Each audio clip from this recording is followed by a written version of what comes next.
Hello, the Pioneer viewers. I'm here today with a new map update. The war between Ukraine and Russia continues. The troops of both armies are trying to dominate each other. We see that the mutual clashes continue at many points, and we see that the situation on the front line has become a bit complicated. So why is this complexity caused? Of course, one of the most important reasons for this complexity is the finalization of the counteroffensive launched by the Ukrainian army in early summer. The Ukrainian army's counteroffensive has theoretically ended. The statements of the Ukrainian commanders clearly shows this. However, the end of the counteroffensive does not mean the end of the war. There is still a Ukraine that needs to be saved. For this reason, intensive clashes continue unabated. So what is the latest situation on the front line? Let's take a look at the developments together. As the Pioneer, we continue to convey the Russia-Ukraine war to you. Don't forget to subscribe to our channel and turn on notifications so as not to miss our daily map reports and reports on the agenda. You can also support me and my team by using the super thanks button below the video. Let's start if you're ready. The Pioneer reports. Let's start by analyzing the developments on the Kherson front line. If you have been paying attention in recent days, we often draw your attention to the Kherson front line. The fighting in the region has become quite intense. Ukrainian troops are constantly attacking the eastern bank of the Dnieper River and wearing down the Russian army. Both in the map reports and agenda reports, developments related to the region have a wide coverage. According to the recent reports, Ukrainian troops are expanding their positions on the Kherson front line. When we look at the latest reports, we see that the Ukrainian army is attacking near Poima and Podepsepnoe. There is a great support for Ukrainian infantry units, especially from the west coast of the Dnieper. This support is wearing down the Russian army. Ukrainian infantry units, on the other hand, had the opportunity to advance further. Recent reports show that Ukrainian artillery units have increased their effectiveness on the Kherson front line. Russian forces are trying to clear Ukrainian positions using long-range weapons. While the Ukrainian army in the field with both artillery and infantry units, we cannot say that the activity of the infantry units of the Russian army is too great. The Russian army is trying to stop the advance of the Ukrainian army only with long-range fire. Ukrainian naval special forces have been in Kyiv in recent days. Ukrainian troops are carrying out very intensive artillery attacks on the area. However, they still have not been able to remove Ukrainian naval units. Here's the situation. The gray area in this area is expanding. This means the following. Russian troops are retreating and undefined areas are growing. Undefined areas are currently active areas of conflict. There is a Ukrainian advance into these areas. Therefore, we can interpret it as a sign of the Ukrainian army's dominance area on the Kherson front line will expand in the coming days. These were the developments on the Kherson front line for today. Now we continue our report by examining the latest developments on the Zaporizhia front line. The clashes in the Robotny section of the Zaporizhia front line have gained momentum. According to the latest reports, Ukrainian troops have a great pressure, especially towards Verbov. Ukrainian troops are trying to seize the advantages of the dominant hill in the direction of the Verbov.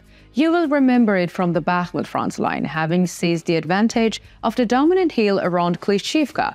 The Ukrainian army managed to repel Russian troops in the area. In this way, Klishchivka, one of the important points south of Bakhmut city center, came under the control of the Ukrainian army. The Ukrainian army advanced in the dominant areas northwest of the Verbov. Russian troops retreated some positions. There is a bulge in this area. If Russian troops want to stay in the region, they have to hold this ledge. They have no other choice, but the Russian army's jobs is difficult. We don't think that Russian troops can hold on any longer. In the region, we see that the Ukrainian troops are also carrying out attacks around Novopokrovka and Kopani. However, there is no change in the region, especially Ukrainian artillery units are carrying out their attacks quite intensively. There is a damage to Russian positions. However, they are still showing resistance.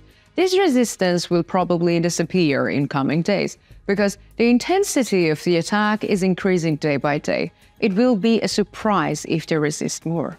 Let's continue by analyzing the latest developments on the Donetsk front. The Russian offensive in this area continues. Russian troops are trying to isolate Ukrainian positions around Avdiivka.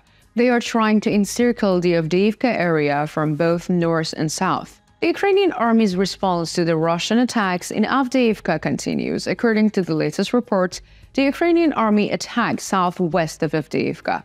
We see that Ukrainian troops have made a partial advance in the direction of Vodoinoi. Here, we can probably say that the Russian troops did not achieve the desired success in the mid-attacks. The traditional offensive of the Russian troops on the Donetsk front line in the direction of Marinka continues. According to reports, Russian troops have almost finished the Stormzy troops here. There are numerous reports that other troops are now being gradually dispatched to the region. Unfortunately, there are no confirmed reports yet. More reports will emerge in the coming days. We should also mention the northern flanks of Avdiivka. According to the latest reports on the northern flank of Avdiivka, the Russian armed forces moved the Ukrainian armed forces near the railway line in Stepnoe.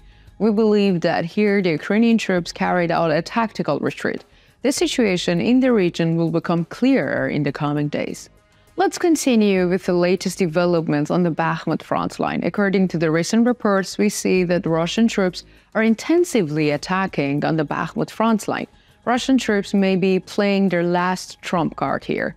We have not seen such a large-scale attack for a long time. According to the latest reports, we see that the Russian troops have carried out an intense attack both north and south of the Bakhmut city center. However, there are no results. There are attacks of the Russian troops, especially on the Klishivka and Kordomoivka line.